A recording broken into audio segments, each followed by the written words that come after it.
Alors, nous voulons poursuivre notre programme ce matin avec les annonces. Je tiens tout simplement à dire que pour dimanche prochain, c'est Myriam qui va nous conduire à la louange et puis Maman Sylvie apportera la prédication. Aussi, je voudrais dire, pour ceux qui n'ont pas la possibilité de participer à nos rencontres sur Zoom, que l'enregistrement de nos cultes se fera sur DVD et ils pourront avoir des CD à leur disposition. On pourra leur envoyer des CD par la poste à un coût de $3. Et notre prochaine rencontre sur Zoom pour nos prières, pour nos rencontres de guérison et de délivrance se tiendra le jeudi 28 janvier à 19h30, comme d'habitude. Je tiens aussi à nous encourager à donner nos dîmes et nos offrandes. Donc, pour ceux de l'église de Saint-Malachie, de bien vouloir contacter l'église, les responsables, pour pouvoir avoir plus d'informations. Et puis, au niveau de Montmagny, de consulter également l'église au niveau de Montmagny. Je vous remercie. Que le Seigneur vous bénisse.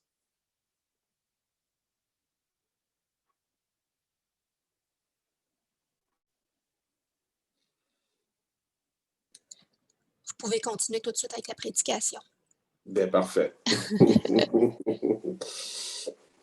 Donc, bien-aimés, bienvenue à cette deuxième rencontre portant sur l'obéissance.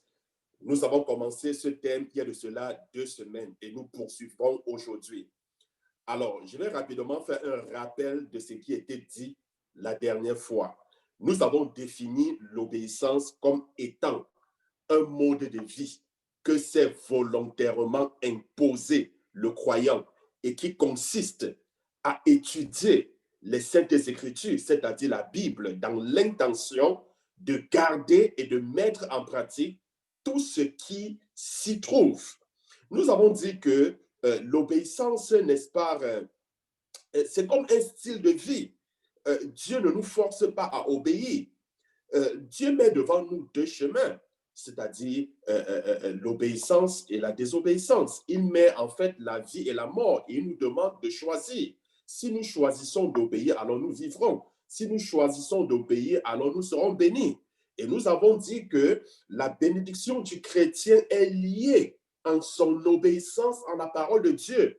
En ceci, nous avons vu dans Genèse, dans Deutéronome, d'autant pour moi, chapitre 28, le verset 1 au verset 14, nous avons vu les bénédictions qui accompagnent ceux qui obéissent en sa parole.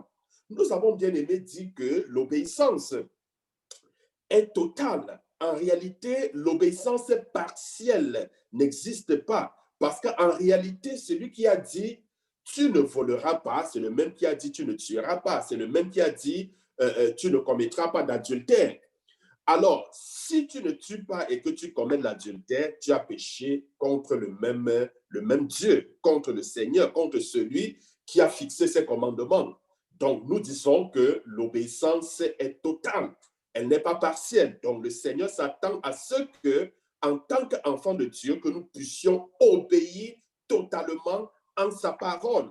Et l'obéissance, bien aimé, sans la soumission, c'est l'esclavage. Nous devons trouver la joie à obéir en la parole de Dieu. Ceci est très important. Donc, nous avons, bien aimé, vu les résultats de l'obéissance dans la vie d'un chrétien, les résultats de l'amour de l'obéissance. Et nous avons dit que l'amour de l'obéissance t'incitera à méditer sur la parole de Dieu. Ainsi, tu la garderas. Nous avons dit que l'amour de l'obéissance t'empêchera de pécher. L'amour de l'obéissance te gardera. L'amour de l'obéissance te donnera une grande paix. Parce que nous avons vu qu'il y a une grande paix pour ceux qui obéissent en la parole de Dieu. Il y a une grande joie pour ceux qui obéissent en la parole de Dieu. Par ailleurs, bien aimé, nous avons vu certains cas de désobéissance. Nous avons parlé l'exemple de Saül dans la Bible, qui a perdu justement son trône à cause de l'obéissance, à cause de la désobéissance. À cause de la désobéissance, il obéissait partiellement, mais pas totalement. Donc, nous avons vu ce cas de désobéissance. Et ce matin, donc, nous continuons avec, nous continuons avec l'obéissance, bien évidemment, comme je l'ai dit. Alors, la seule vertu du paradis, c'est l'obéissance. L'obéissance est la seule vertu du paradis. Qu'est-ce que j'entends? C'est-à-dire, le ciel, tout ce que le ciel, le paradis attend de toi en tant qu'enfant de Dieu. Ce que Dieu attend de toi, c'est que tu puisses obéir. C'est que tu puisses obéir. Bien-aimés, lorsque nous prenons nos Bibles dans Genèse, chapitre 2, le verset 16 au verset 17, lorsque Dieu a créé l'homme, il a mis l'homme dans le jardin d'Éden. Éden ici veut dire un lieu de délice, un lieu d'abondance.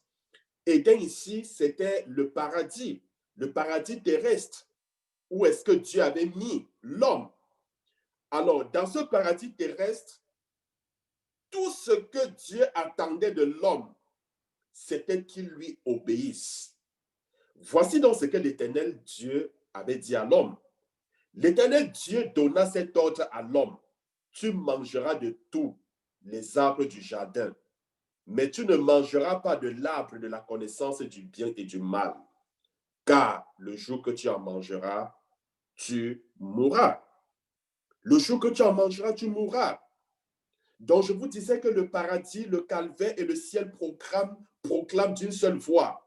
L'obéissance est la première et la dernière chose que Dieu exige de toi. Je dis bien, c'est la première et la dernière chose que Dieu exige de toi.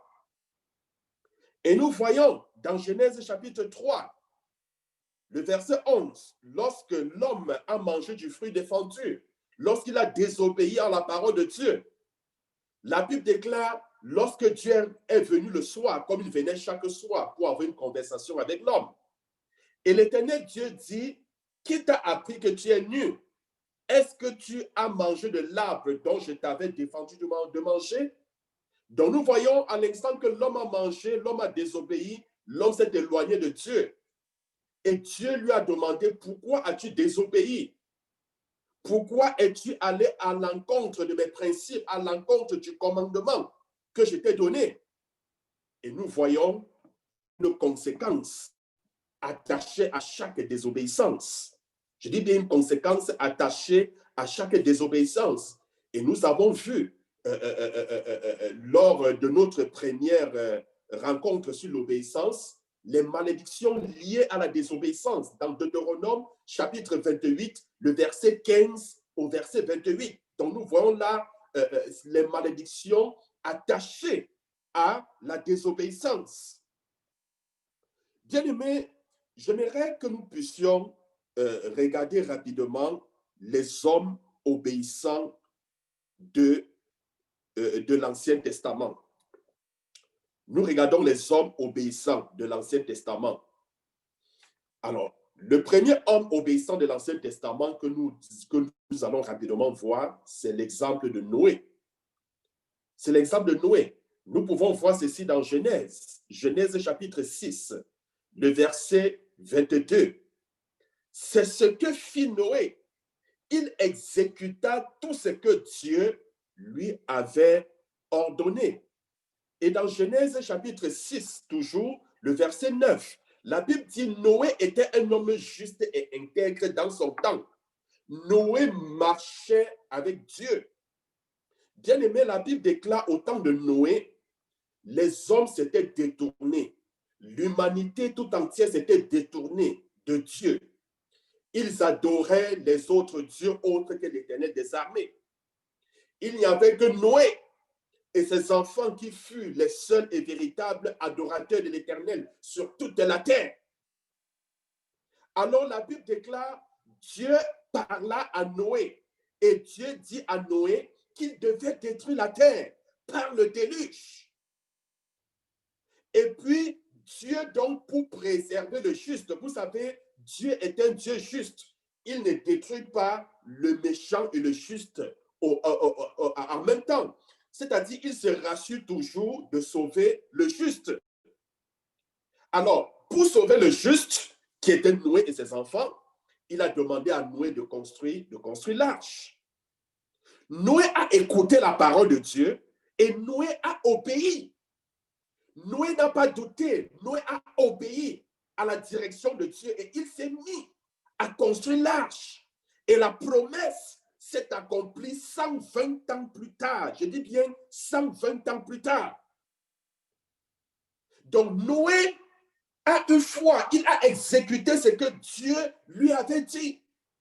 Bien-aimés, combien de fois nous recevons les instructions de Dieu et nous ne les mettons pas en pratique?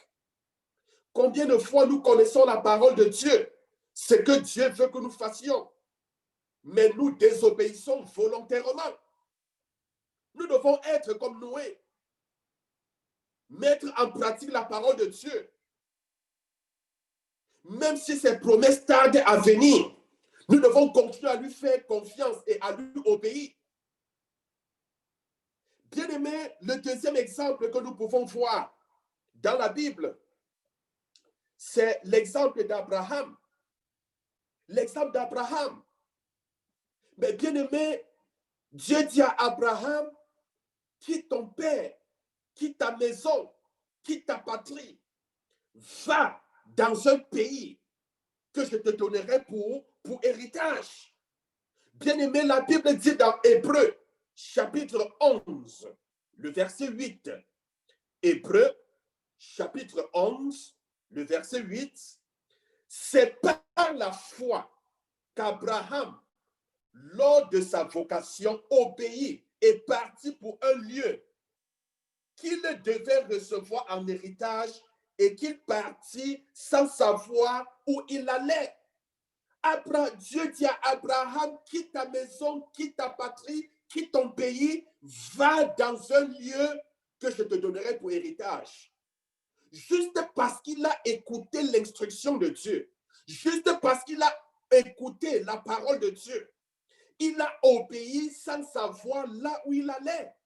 Abraham s'est levé, il a abandonné sa famille, il a abandonné sa maison, il a abandonné ses oncles, il a abandonné son pays pour aller quelque part dont il ignorait, juste par obéissance à la parole de Dieu. Bien-aimé, quand on obéit à la parole de Dieu, on ne cherche pas à raisonner. Non, notre raisonnement, c'est de connaître est-ce que c'est la volonté de Dieu. Tel devrait être notre raisonnement. Telle devrait être notre raison. Est-ce que c'est la volonté de Dieu? Oui, si c'est la volonté de Dieu, on obéit sans réfléchir.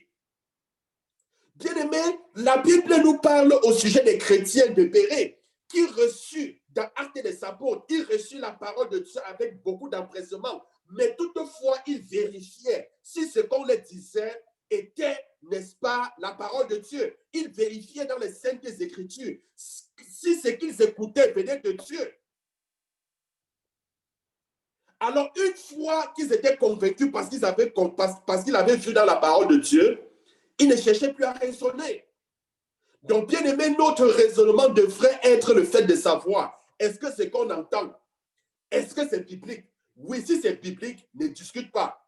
Parce que discuter, raisonner, c'est comme si tu es en train de raisonner Dieu. C'est comme si tu es en train de vouloir discuter avec la parole de Dieu. Obéis à la parole de Dieu sans te poser les questions. Parce que ce qui est sûr, la parole de Dieu ne faillit jamais. La parole de Dieu ne manque jamais. La Bible déclare, oui, comme la rosée qui descend du ciel, comme l'eau, la pluie qui descend du ciel, la Bible déclare, elle ne peut remonter sans avoir arrosé le sol, sans avoir donné de la semence au semeur. Ainsi, il en est de ma parole, dit l'Éternel. Elle ne revient pas à moi sans effet. Elle ne revient pas à moi sans avoir accompli ma volonté, sans avoir exécuté mes desseins. Bien-aimé, Dieu a établi sa parole au-dessus de lui. Sa parole est infaillible. Quand Dieu dit quelque chose, obéissons, même si nous ne comprenons pas, là où Dieu nous amène. La Bible ne dit-elle pas que aussi longtemps que les cieux sont au-dessus de la terre, ainsi les voies de Dieu sont au-dessus de nos voies, les pensées de Dieu sont au-dessus de nos pensées? Bien-aimés, Dieu est tellement grand que nous puissions le comprendre. Oui, il est tellement grand. Ce qui fait que quand Dieu donne une direction, quand Dieu te parle, la seule chose est vérifie. Est-ce que ce que Dieu me dit, peut-être en révélation, peut-être par des visions, peut-être en rêve, est-ce que c'est conforme aux Saintes Écritures? Si c'est conforme, bien-aimé, obéis sans te poser les questions. Obéis à Dieu comme un homme aveugle se fait conduire par quelqu'un en qui il a confiance. Telle devrait être notre obéissance vis-à-vis de Dieu. Abraham s'est levé. Il est allé dans un pays où il ne connaissait pas. Il allait, il marchait sans connaître là où il allait. Parce qu'il avait mis sa confiance en Dieu. Il avait une confiance totale. Il avait une confiance absolue en Dieu. C'est la raison pour laquelle il lui a obéi. Bien aimé, nous pouvons également voir dans Genèse chapitre 22, le verset 16 au verset 18. Vous savez, lorsque Dieu appelle Abraham, Abraham n'avait pas d'enfant. Et Dieu lui dit, je rendrai ta descendance comme le sable de la mer. Plus tard, Abraham a eu un enfant 25 ans après que Dieu lui a fait la promesse. Abraham a eu un enfant, son fils unique. Et puis Dieu lui dit plus tard, dans Genèse que je vous ai donné, 22, verset 18 au verset 16 à 18, Dieu lui dit, donne-moi ton enfant, ton unique enfant pour sacrifice. Je veux cet enfant que tu as de plus cher pour sacrifice. Donne-le-moi. Isaac était l'héritage d'Abraham. C'était son fils unique. C'était ce qu'il avait de plus cher sur la terre. Et Dieu lui demande de lui donner ce qu'il avait de plus cher, de lui offrir cela comme sacrifice. Bien-aimé, Abraham a obéi. Abraham s'est levé. Abraham eut foi en Dieu. Et il est allé pour offrir le sacrifice à Dieu. Le sacrifice qui était son fils.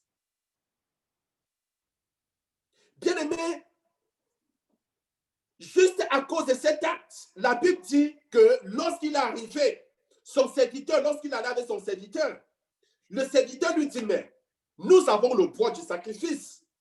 Mais où est le sacrifice? Et Abraham dit à son serviteur, le Seigneur lui-même pourvoira. Vous savez, il savait que le Seigneur devait pourvoir au sacrifice. Mais il ne savait comment. Ce qu'il savait, c'est qu'il allait offrir son fils en sacrifice. Et lorsqu'il est arrivé à l'autel, il a mis son fils. Il a lié son fils, il l'a mis sur l'autel. Il a levé le poignard pour tuer son fils. C'est en ce moment qu'il a entendu une voix depuis du ciel qui dit, Abraham, je sais maintenant que tu m'aimes. Ne porte pas la main sur ton fils. Et la Bible déclare, à cause de cet acte, c'était comme un défi pour Dieu. Dieu s'est dit, mais voyons, voici un homme qui a un fils unique. Je lui ai demandé ce fils pour sacrifice. Il n'a pas hésité. Il était prêt à me donner ce fils unique pour sacrifice. Dieu a dit, pourquoi pas moi? Dieu a dit, Abraham, écoute, ne touche pas ton fils. Sur la montagne de l'Éternel, la Bible dit, il sera pourvu. Oui, la Bible parlait en fait de Jésus-Christ qui devait venir.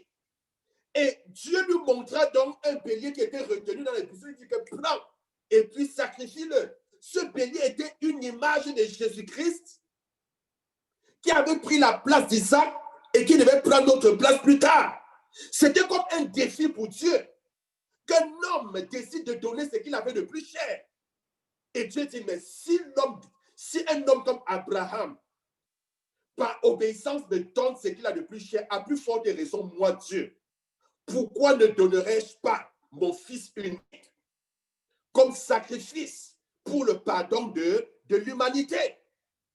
Et nous voyons donc au travers d'Abraham, au travers de la foi, de l'acte d'Abraham, nous sommes bénis au travers de lui. C'est la raison pour laquelle la Bible déclare il est le Père de la foi. Il est le Père de la foi. Bien-aimés, regardons nos Bibles dans Hébreux chapitre 11, le verset 8. C'est par la foi qu'Abraham, lors de sa vocation, obéit et partit. Ah non, nous avons déjà lu ce passage. C'est le passage que je vous avais donné tantôt. Je m'en excuse. Le passage où Dieu demande à Abraham de partir. Et Abraham a obéi et il s'en est allé. Alors, regardons rapidement les hommes obéissants du Nouveau Testament. Les hommes obéissants du Nouveau Testament. Alors, notre exemple typique, c'est Jésus-Christ.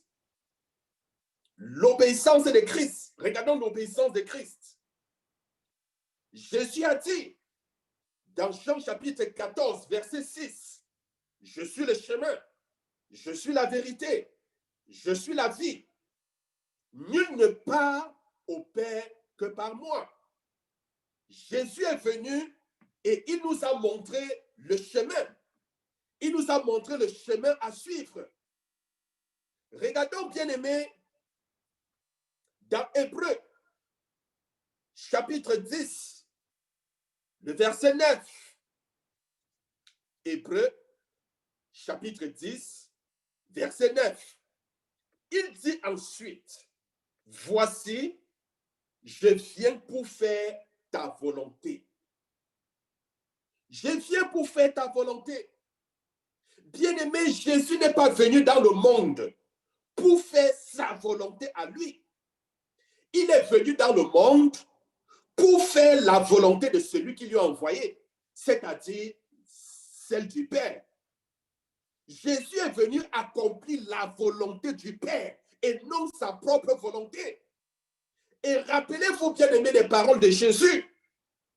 Comme le Père m'a envoyé, moi aussi je vous envoie. Alors si Jésus nous envoie comme le Père l'a envoyé, alors nous vivons pas pour accomplir notre volonté, mais pour accomplir la volonté de Jésus-Christ qui nous a appelés. Nous sommes donc appelés à obéir à ses instructions et à faire ce qu'il nous demande de faire. Ceci est très important. Regardons Romains chapitre 5, le verset 19. Romains chapitre 5, le verset 19.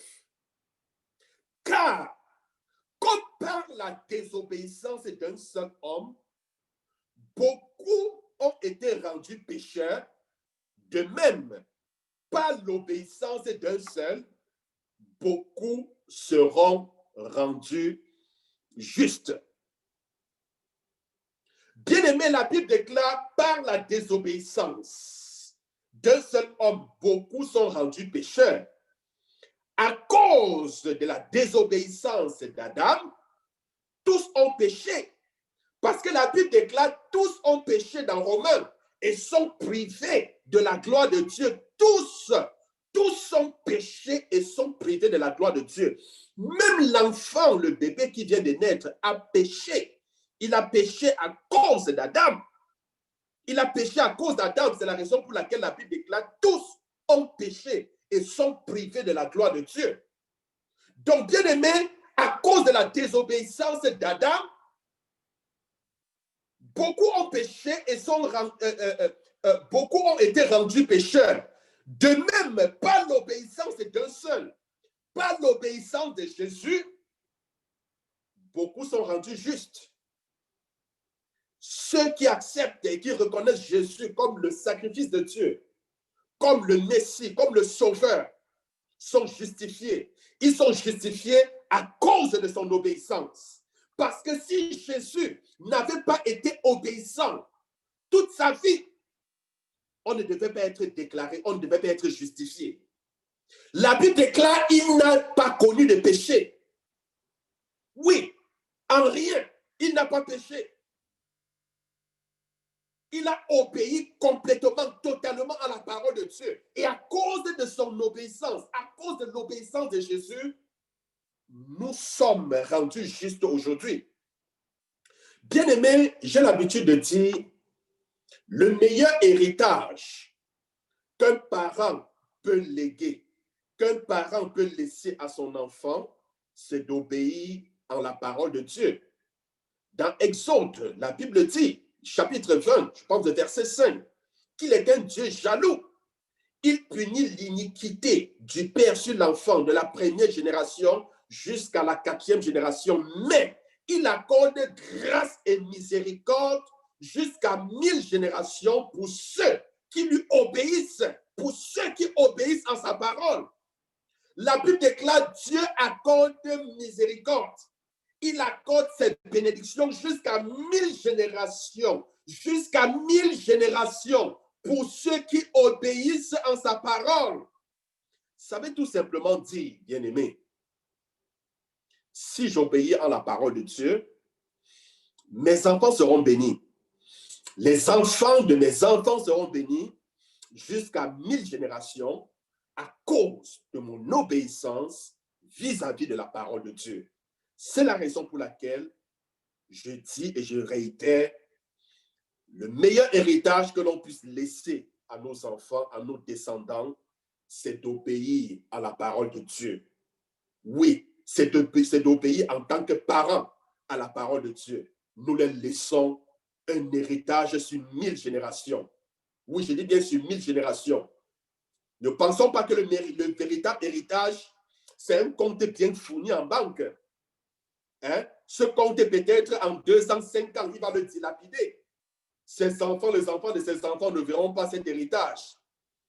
Mais alors que l'obéissance à la parole de Dieu s'étend sur 1000 générations. Oui, c'est une bénédiction qui s'étend sur 1000, je dis bien sur 1000 générations. Donc, bien aimé, à cause d'un seul homme, à cause de l'obéissance d'un seul homme, nous sommes rendus justes aujourd'hui. C'est parce que Jésus a obéi qu'aujourd'hui nous sommes des enfants de Dieu. Qu'aujourd'hui nous sommes justifiés. Bien-aimés, prenons nos Bibles dans Jean. L'évangile selon Saint Jean, chapitre 6, le verset 38. Jean, chapitre 6, le verset 38. Car je suis descendu du ciel pour faire non ma volonté, mais la volonté de celui qui m'a envoyé. Ce sont les paroles de Jésus. Jésus dit, car je suis descendu du ciel pour faire non ma volonté, mais la volonté de celui qui m'a envoyé. Jésus dit, il n'est pas quitté du ciel pour venir sur la terre, accomplir sa volonté à lui. Non, il est venu accomplir la volonté du Père qui l'a envoyé. Donc, bien aimé, nous devons suivre l'exemple de Jésus. Il nous a montré l'exemple de l'obéissance. Il ne vivait pas pour lui, mais il vivait pour le Père. Il vivait pour accomplir la volonté du Père. Et tout ce que le Père lui disait, il obéissait, il le faisait. Bien-aimé, j'aimerais qu'on regarde rapidement ce que Jean a dit au propos de l'obéissance. L'apôtre Jean, qu'est-ce qu'il pense? Qu'est-ce qu'il dit au sujet de l'obéissance? Prenons nos Bibles, bien-aimés, dans 1 Jean, chapitre 2, le verset 4. 1 Jean, chapitre 2, le verset 4. Celui qui dit, je l'ai connu, et qui ne garde pas ses commandements, est un menteur, et la vérité n'est point en lui. Celui qui dit, je l'ai connu, regardez, il dit, celui qui dit, je l'ai connu, et qui ne garde pas ses commandements, est un menteur. La Bible dit est un menteur. Et la vérité n'est point en lui. Mais si tu dis que tu connais Christ, si tu dis que tu es un enfant de Dieu, si tu dis que tu connais Jésus, si tu dis que tu es appelé par Dieu, si tu dis que tu es chrétien, alors tu dois garder ses commandements. Garder les commandements de Dieu, c'est lire sa parole et la mettre en pratique. Garder ses commandements, c'est obéir à sa parole. En d'autres mots, si tu dis que tu connais Jésus, si tu dis que tu es chrétien et que tu n'obéis pas à sa parole, alors tu es un menteur. La vérité n'est pas en toi. Ça, c'est ce que Jean dit. Or, celui qui connaît la parole de Dieu, celui qui connaît Christ, celui qui est un enfant de Dieu, obéit à sa parole. Ça, c'est ce que le verset 5 dit. Celui qui est enfant de Dieu obéit à sa parole. Bien-aimé, on reconnaît un arbre à son fruit. Je dis bien, on reconnaît un arbre à son fruit. Comment saurais-je si cet arbre que je dis manguier est un manguier? Comment saurais-je si cet arbre que j'appelle avocatier est effectivement un avocatier?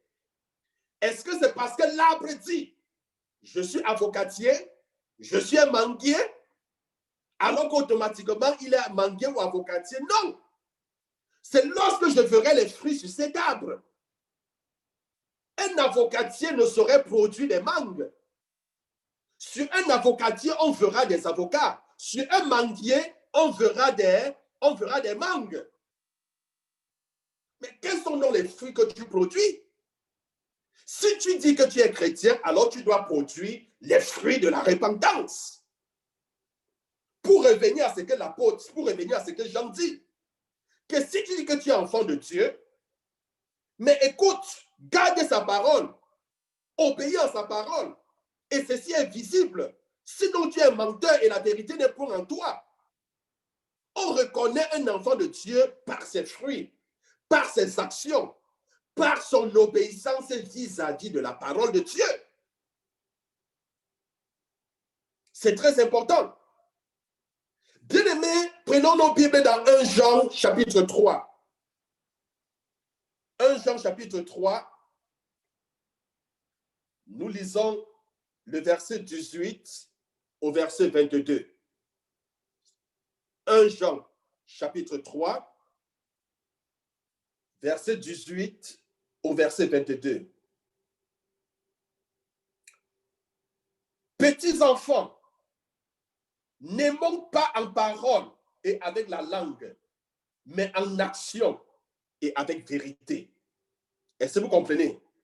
N'aimons pas en parole avec la langue. Ne dis pas que non, j'aime le Seigneur Jésus. Ne dis pas que non, j'aime X, j'aime Y. On n'aime pas en parole, mais c'est l'action avec la vérité. C'est l'action. C'est ce que tu produis qui fait de toi ce que tu es. C'est très important. Par là, le verset 19, nous connaîtrons que nous sommes de la vérité et nous rassurerons nos cœurs devant lui. Car si notre cœur nous condamne, Dieu est plus grand que notre cœur et il connaît toutes choses. Bien-aimés, si notre cœur ne nous condamne pas, nous avons de l'assurance devant Dieu. Je lis le verset 22.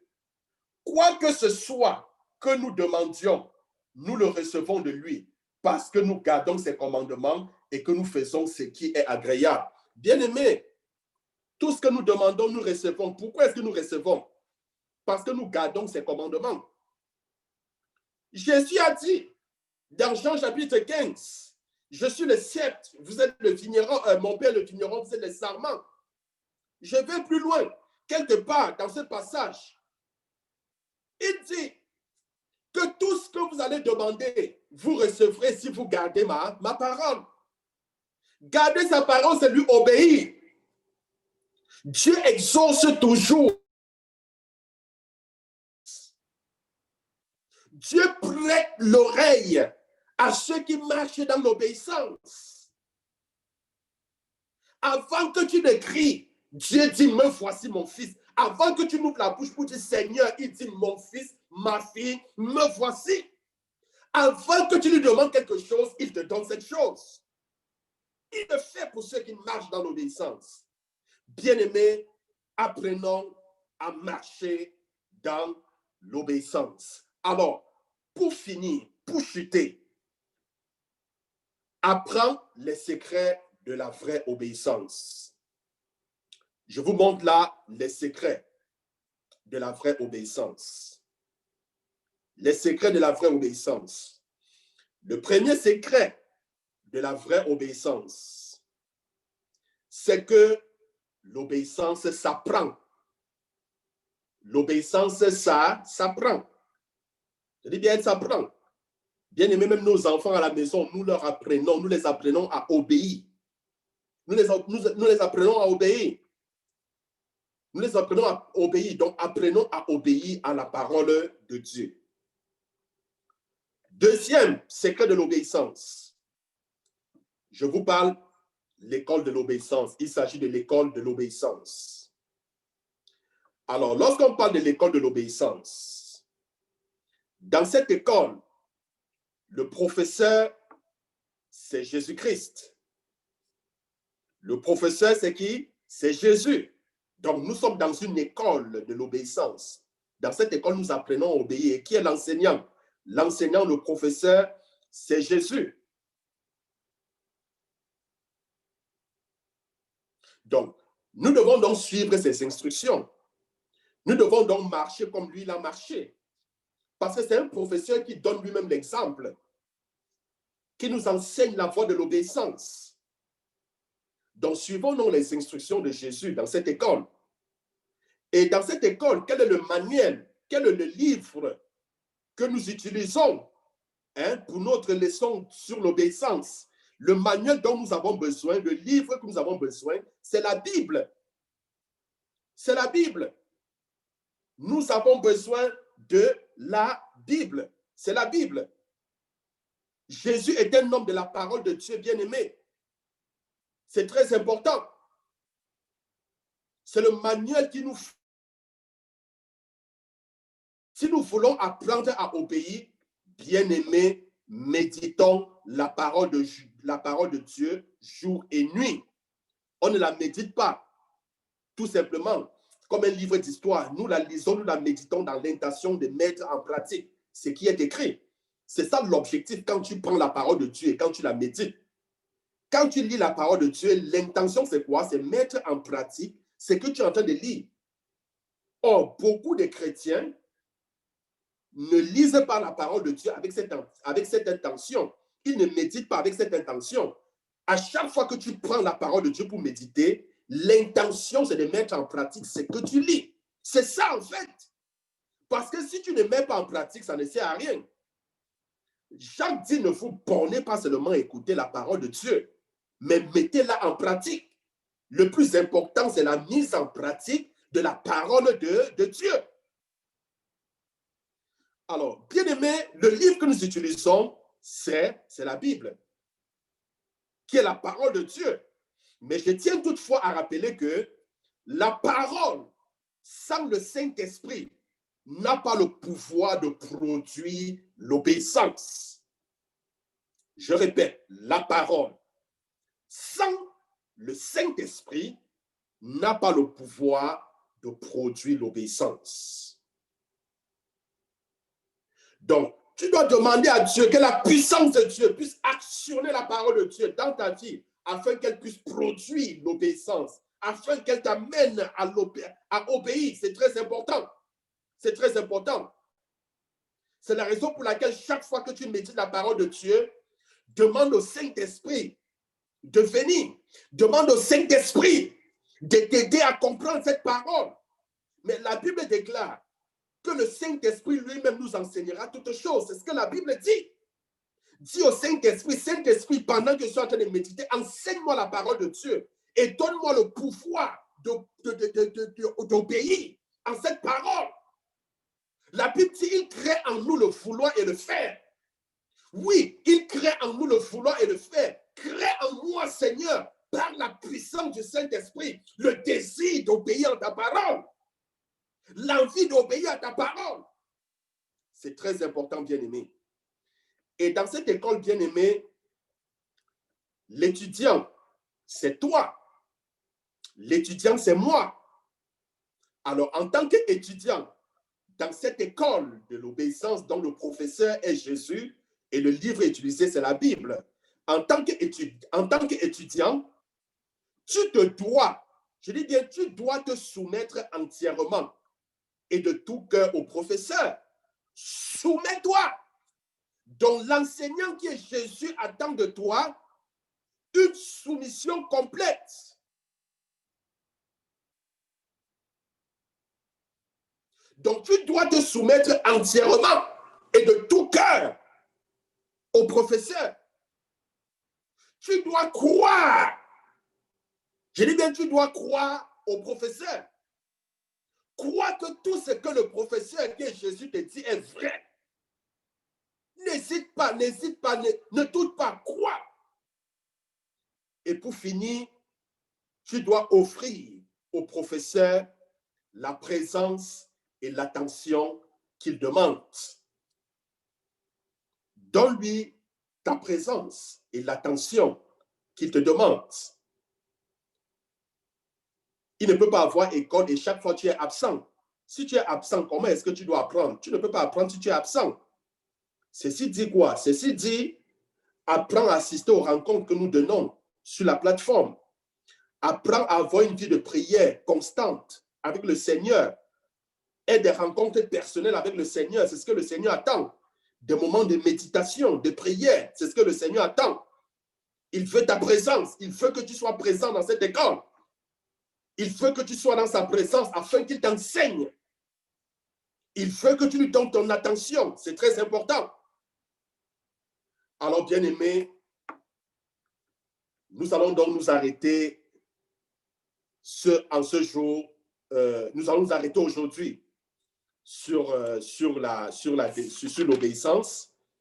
Et prochainement, nous allons voir la troisième partie qui va porter sur les domaines de désobéissance qui bloquent les bénédictions de Dieu dans la vie des croyants. Donc, nous allons voir les domaines de désobéissance qui bloquent la bénédiction des chrétiens.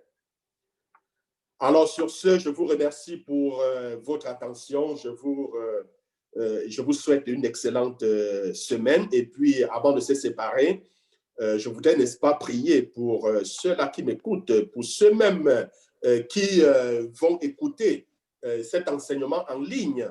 Peut-être tu marches encore dans la désobéissance parce que tu n'as pas encore pris l'engagement de suivre Jésus. Oui, si tu veux prendre cet engagement de suivre Jésus, de lui obéir, la Bible déclare, il met devant toi deux chemins, l'obéissance et la désobéissance. Alors, si tu choisis l'obéissance, tu vivras, tu seras béni. Si tu choisis l'obéissance, tu hériteras le don de la vie éternelle. Parce que la vie éternelle est donnée à ceux-là qui choisissent d'obéir volontairement le Seigneur. Alors, à l'obéissance est attachée plusieurs bénédictions. Alors, est-ce que tu veux prendre la décision d'obéir au Seigneur aujourd'hui? Si c'est le cas, je voudrais tout simplement que tu répètes cette prière après moi. Elle consiste tout simplement à inviter Jésus-Christ dans ta vie comme ton maître Seigneur afin qu'il prenne le contrôle. Ceci vise à ce que tu deviennes, n'est-ce pas, son enfant. C'est très important. Alors, répète tout simplement cette prière après moi. Seigneur Jésus, je te dis merci parce que tu m'aimes d'un amour immense. En ce jour, je te demande de me pardonner de toute forme de désobéissance dans ma vie. Je reconnais que depuis que je suis né, j'ai désobéi. Oui, j'ai péché. Seigneur, d'une manière ou d'une autre, je te demande de me pardonner, car tu es le Dieu miséricordieux. Lave-moi par ton sang afin que je sois blanc et sans tache. Je t'ouvre en ce jour la porte de mon cœur, la porte de ma vie. Je t'accepte comme mon maître, comme mon Seigneur et comme mon sauveur. Je t'accepte comme l'agneau de Dieu. Oui, qui ôte mes péchés, mes transgressions, mes malédictions. Seigneur, je ne peux diriger ma vie de moi-même. C'est la raison pour laquelle je te demande de prendre la première place dans mon cœur, de prendre, Seigneur, la première place dans ma vie. Viens, dirige-la, change-la, transforme-la et fais de moi la personne que tu as voulu que je sois. Je te dis merci, Seigneur, pour le pardon de mes péchés et pour la vie éternelle que tu m'accordes. Au nom de Jésus-Christ, nous avons prié. Amen. Amen. Amen. Amen. Amen. Alors, je vous souhaite une excellente semaine. Que le Seigneur vous bénisse. Rendez-vous jeudi à 19h30. Merci beaucoup, Pasteur.